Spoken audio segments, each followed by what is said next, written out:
There's a medical metaphor sewn into the fabric of Bloodborne, woven from real-life Victorian-era medical science and practice. Aside from major settings in the game, including Iosefka's clinic and the research hall, with their overt medical overtones, we see this influence on countless items, from the accursed brew, displaying an orbitoclast used for lobotomy operations, to the gym workshop tool, which was based upon an 1800s petite tourniquet, to almost all consumables which resemble the druggist jars of the 19th century, to the poison knife, which is described as sharp as a surgeon's blade and used by special doctors. Victorian-era medicine shows up again and again and again in Bloodborne. As we'll see in this episode, Lawrence's Healing Church is a tapestry of medical imagery and verbiage. It's our gateway drug to this medical metaphor. I've argued throughout this series that Bloodborne was inspired primarily by the city of Edinburgh, Scotland, which was the epicenter of medical and surgical advancement in the 19th century. I've also argued that Edinburgh played such an inspirational role because I believe From Software used the personal story of Victorian author and poet William Ernest Henley as partial inspiration for the game. Henley sought and received life-saving treatment for tuberculosis within the halls of the Royal Infirmary of Edinburgh. It's also where he formed a close friendship with one of history's greatest storytellers, Robert Louis Stevenson. The literary works of Stevenson and Henley undoubtedly influenced several characters in the game, as well as its healing blood and beastly scourge. As we'll reveal later in this episode, there's some subtle but amazing evidence that the Healing Church was based upon the Royal Infirmary of Edinburgh in the late 1800s. I don't see how this is merely coincidental.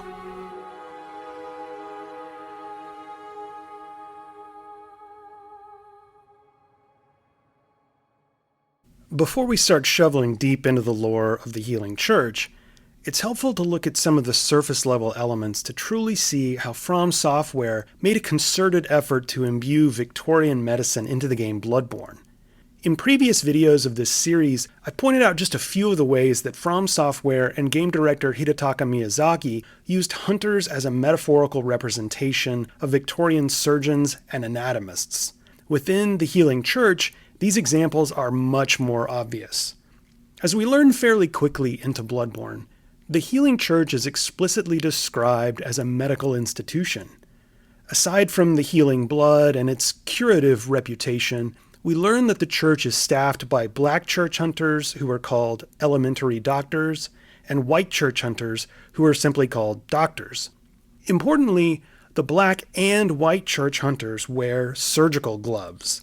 These pieces of attire collectively represent just a few of the ways that hunters are characterized as doctors, but the surgical gloves are the item that most directly compares the hunt to surgery or dissection, stating, "The church engages in a hunt in a medical capacity."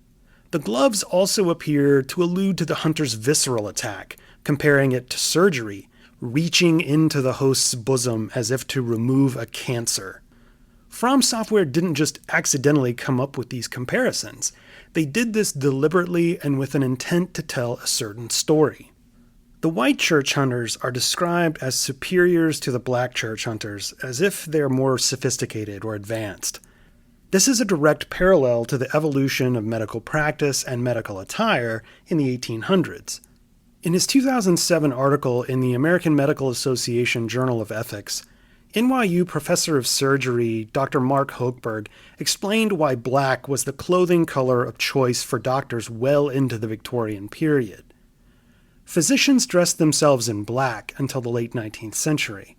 Black attire was, and is, considered formal. Consequently, until about 1900, physicians wore black for their patient interactions since medical encounters were thought of as serious and formal matters.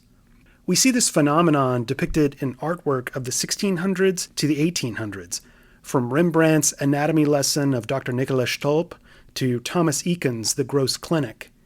In both pieces, nearly 200 years apart, anatomists and surgeons are clad almost entirely in black. Dr. Hochberg's review of black medical garb also noted its religious associations. Clergymen also dressed in black, he wrote, which indicated the solemn nature of their role in encounters with parishioners. An additional or alternative possibility for the dark garb might be that until the late 19th century, seeking medical advice was usually a last resort and frequently a precursor to death.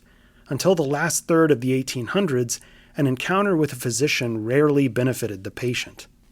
Changes in medical philosophy and medical science ushered in a change in attire. Thomas Eakins' gross clinic, showing surgeons in black suits, was painted in 1875. But just 14 years later, Eakins painted the piece we saw in the last video called the Agony Clinic. We can see the shift in attire in less than 2 decades, as Agnew and his staff are dressed in all white when performing the surgery. White smocks, gowns, caps, and sheets came to represent cleanliness, which coincided with the development of antiseptic and later aseptic surgical techniques that were rooted in decontamination and disinfecting of the operating space. The attire sets of the white church hunters and the choir, the highest-ranking members of the church, collectively indicate this evolution of medical science in real life, as well as the embrace of science within the healing church. The white church hunters are specialists of experimentally backed blood, who believe that the use of medicine is a method for research. Members of the choir, meanwhile, are described by their attire as scholars. From Software is using the attire of the white church hunters and the choir to mirror the changes of the 1800s, when scholarship and research became the foundation of modern medicine at the same time that surgical practices shifted away from brutal hack-and-slash affairs toward pain-free sanitary operations. Within the healing church sets, the shift from black to white and the increasing complexity in the attire design from the simple black church hunter uniform to the highly intricate choir gown are aesthetic representations of this evolution. Earlier, I alluded to the connection between the healing church and the Royal Infirmary of Edinburgh. Throughout this series, I've displayed images of the old Royal Infirmary on Lauriston Place, a building that still stands, although it hasn't housed the city's main hospital for about 2 decades. This wasn't the hospital building where William Ernest Henley underwent surgery and spent 2 years in recovery. He was treated at the previous Royal Infirmary on Infirmary Street, which ceased operations in 1879 and was destroyed several years later. Few images remain of the former facility. Instead, the images I've shown are of the old Royal Infirmary that operated from 1879 until 2003.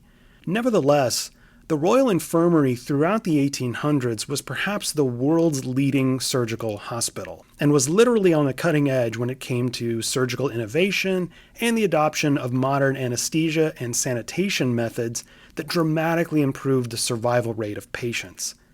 If, as we discussed in previous videos, the College of Bergenworth is meant to represent the University of Edinburgh Medical School at the Old College building in the late 1700s, and the School of Mensis is supposed to represent the University of Edinburgh Medical School in the early 1800s with its reliance on anatomical dissection, then the Healing Church is meant to represent the Royal Infirmary with its adoption of powerful anesthetics like ether and chloroform, which, as we've discussed, are exactly like the highly intoxicating and addictive healing blood of the Healing Church.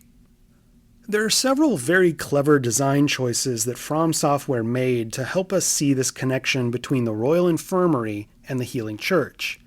Individually, they might not be that convincing, but taken together, it's hard to see this as anything other than deliberate. Let's look at these architectural and aesthetic clues.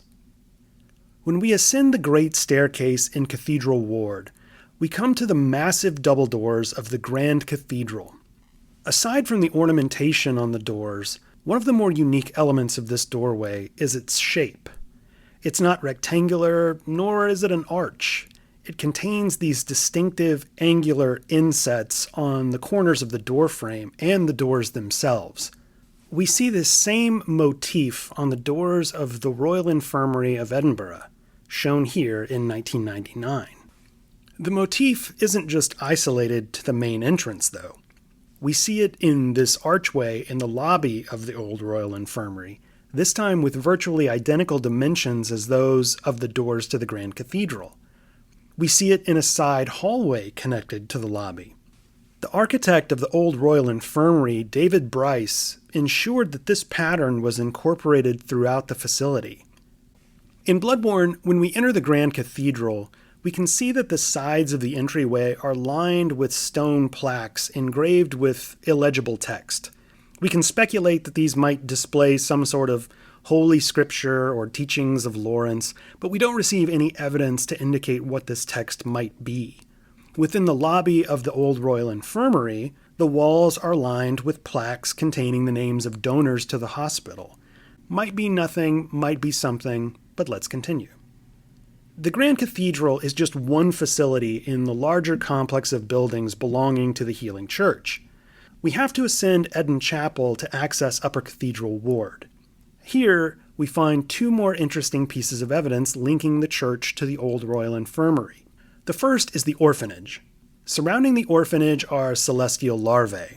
The name orphanage would imply that whoever or whatever gave birth to these creatures is either dead, ascended, or missing, rendering these creatures orphans. When the old Royal Infirmary on Lauriston Place opened in 1879, it housed Edinburgh's first dedicated maternity hospital. The maternity hospital was opened with the keen understanding that poverty in the Scottish capital was threatening the lives of expectant mothers, new mothers, and their children. Unwed mothers gave up their children in maternity hospitals that were sometimes referred to as foundling asylums. This could explain the name of the orphanage and its presence as a room within the larger Upper Cathedral Ward area. Immediately adjacent to the orphanage in Upper Cathedral Ward is the Great Hall, with its large chandelier. It's important to note the chandelier because when we enter the Great Hall, a scourge beast sends the chandelier crashing to the floor, plunging the entire space into darkness. This darkness hides one of the most distinctive features connecting the Great Hall to the Royal Infirmary. As we observed in photos throughout this episode, the floors of the old Royal Infirmary have a striking black and white chessboard pattern. It's something you can't miss. Within the Great Hall of the Upper Cathedral Ward, if we light up the room with our torch, we can see that the floors there contain a black and white chessboard pattern. Intriguing, right? Let's look at one final piece of evidence, perhaps the most compelling of them all. As we discussed before, the Healing Church is a massive complex of buildings in Cathedral Ward. The heart of the Healing Church is the Grand Cathedral. After we reach the top of Eden Chapel, we can cross the bridge over to Upper Cathedral Ward. And although it's difficult to see how they're connected based on this image, we can then cross from Upper Cathedral Ward back over to the loftiest part of the Grand Cathedral, where we find the Lumen Flower Garden. As we see in this image, behind the massive Grand Cathedral is a steeple-topped tower that kind of looms hazily in the background during the base game. It isn't until the DLC, when we're able to access the Hunter's Nightmare, that we come to learn that this tower is the Healing Church's research hall, a giant facility with patients, beds, operating rooms, and cases full of medicine jars. It's a hospital or infirmary. If you're able to find just the right angle in the base game, you can get clearer views of the research hall. In addition to its steeple-topped roof, the building itself is a clock tower, just like the steeple-topped main building of the old Royal Infirmary of Edinburgh. There are certainly other hospitals around the world with clock towers, not a ton, but some. But when we take all of this evidence together, it gets harder and harder to discount these factors as purely coincidental. The evidence points to the same conclusion.